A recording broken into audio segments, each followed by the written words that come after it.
राधे राधे दोस्तों। आज की कहानी है वसीयत। मोहनदास जी कुछ दिनों से कई काम के सिलसिले में शहर गए हुए थे। जब वे घर वापस लौटे तो उन्होंने देखा कि डाइनिंग टेबल पर बैठे बैठे बहू खाना खा रही थी और उनकी पत्नी मेघा जी जमीन पर बैठी सूखी रोटी चबा रही थी। उन्हें इस हालत में देखकर उनके पैरों तले जमीन खिसक गई।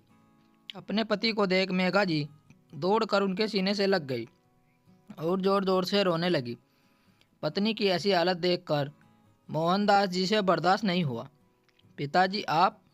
अचानक बेटा बहू कुछ बोलते इससे पहले ही मोहनदास जी ने बेटे को गिरबान पकड़कर कई थप्पड़ एक के साथ एक उसके मुंह पर रख दिए। दोनों की हिम्मत कैसे हुई मेरी पत्नी के साथ ऐसा करने की? मुझे सब पता चल चुका है तुम्हारी हरकतों के बारे में। पिताजी की बात सुनकर बेटे और बहू के पसीने छूट गए। दरअसल अभी कुछ दिन पहले जब मोहनदास जी काम के सिलसिले में बाहर गए हुए थे तो मोहनदास जी की पत्नी मेघा जी बेटे से बोली, बेटे तू बहू को समझाता क्यों नहीं? अब मुझसे घर का काम नहीं होता।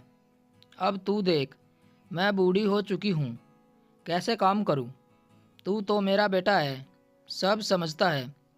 मेघा जी बेटे से गुहार लगा रही थी।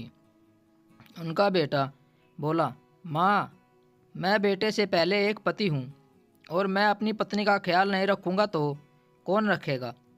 सुमित अपनी माँ मेघा से चिल्लाकर बोला।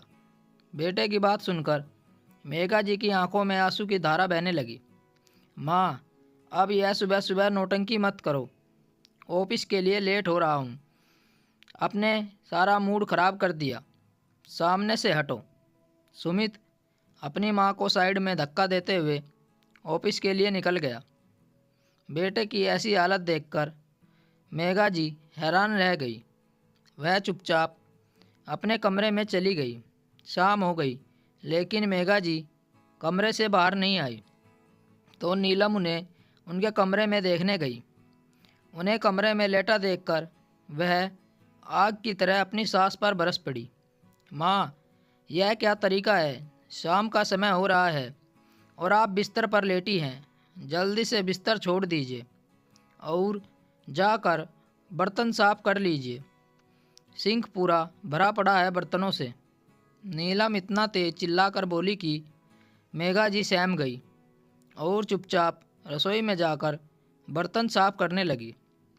जैसे जैसे वो बर्तन साफ कर रही थी वैसे ही उनकी आंखों से आंसू टप टप कर गिर रहे थे। ऐसे बेटे को जन्म दिया मैंने जिसे माँ से ज़्यादा पत्नी की परवाह है।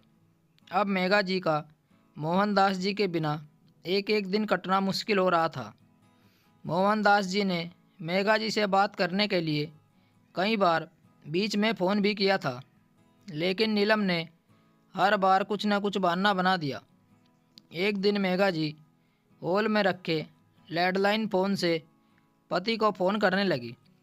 पीछे से बहू नीलम ने मेघा जी के हाथ के फ़ोन छीनते हुए कहा, आप किससे फ़ोन कर रही हो? उन्होंने कहा, मैं तुम्हारे ससुर जी से बात करना चाहती हूँ।